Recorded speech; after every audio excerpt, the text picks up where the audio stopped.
This is Autoline Daily, reporting on all aspects of the global automotive industry. In a stunning development yesterday, General Motors filed a racketeering lawsuit against Fiat Chrysler. GM accused the late Sergio Marchionne, the former CEO of FCA, of bribing UAW officials to get better labor contracts. GM says that gave FCA lower labor costs, which put GM at a competitive disadvantage, which cost it billions of dollars. Under a RICO, or racketeering lawsuit, GM can sue for 3 times its damages. Well, here's our Autoline insight. Even though GM did not say how much money it would sue for, we suspect that it will sue for billions. FCA has $15.9 billion in cash right now, and if that's the target of this lawsuit, it could financially cripple FCA and could even put its proposed merger with Peugeot in danger. At the very least, this lawsuit will hurt FCA's bargaining power with Peugeot in negotiating a deal. And FCA says it's astonished by the lawsuit, considers it meritless, and says it will fight it vigorously. Even so, both FCA's and Peugeot's stock dropped sharply on the news. You know, some people may wonder why GM is not suing the UAW over this corruption. We think there are 2 reasons. First, it could absolutely paralyze operations at the union, which would in turn hinders GM's ability to operate its plants efficiently. Secondly, the U.S. Department of Justice is likely to go after the UAW on racketeering charges, so there's no need for GM to pile on. Meanwhile, Gary Jones, the president of the UAW, resigned yesterday, just as the union's executive board voted unanimously to expel him. Jones is accused of stealing $1.5 million from the UAW. And what is going on in the auto industry? There just seems to be so much corruption. Now Germany is fining BMW, Volkswagen, and Daimler 100 million euros for forming a steel cartel. Regulators accuse the automakers of regularly meeting with steelmakers and processors to collude on setting steel prices.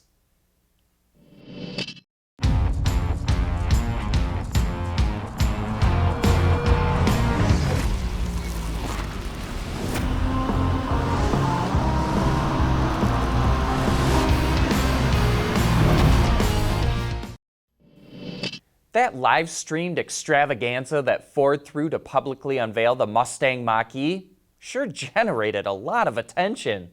At its peak, 140,000 people watched live on social media. Yesterday, Ford told us it generated over 6.3 million views, but that number keeps growing.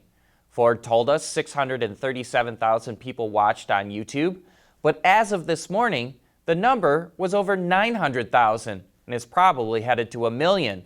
The unveil also generated views on Twitter and 450,000 on Facebook. We asked Ford how many people have put down a $500 deposit on the Mach-E, and as soon as they tell us, we'll tell you. And of course, there's another big reveal taking place tonight in LA when Elon Musk pulls the wraps off Tesla's new pickup truck, the so-called Cybertruck. No doubt that will also generate massive views on social media. But speaking of the Mach-E, that's what Autoline After Hours is all about this afternoon. We have Dave Parasek, who oversaw the development of the vehicle, and Chris Walter, who headed up design of the exterior, coming on the show. We'll be talking about why Ford decided to make it a Mustang and how they went about making sure it would drive like one. Eric Noble from the Car Lab, EV expert John Volker, and Bob Gritzinger from Ward's Intelligence will also be on the program. You know, we've been warning that all these electric cars are going to cost a lot of jobs because EVs use fewer components, which means you don't need as many workers to build them. So it comes as no surprise that the German supplier Continental will cut 5,000 jobs involved in ICE components by 2028. The job losses will come from several plants in Germany, Italy, and the U.S. And this is just the beginning. Look for a long list of automakers and suppliers to announce job cuts over the coming decade. The finalists for 2020 North American Car, Utility, and Truck of the Year were revealed. So, without any further ado, here are the finalists. The Chevrolet Corvette Stingray, Hyundai Sonata, and Toyota Supra are battling for Car of the Year. The Utility of the Year finalists are the Hyundai Palisade, Kia Telluride, and Lincoln Aviator. And the Ford Ranger, Jeep Gladiator, and Ram Heavy Duty are the truck finalists. The winners will be revealed on January 13th in Detroit. Let us know who you think wins in the comments. Hyundai had a number of auto show reveals. Let's start with the Ioniq. The hybrid, plug-in hybrid, and electric versions all receive updated interior and exterior styling, as well as new technology features. But the big changes of note are with the electric.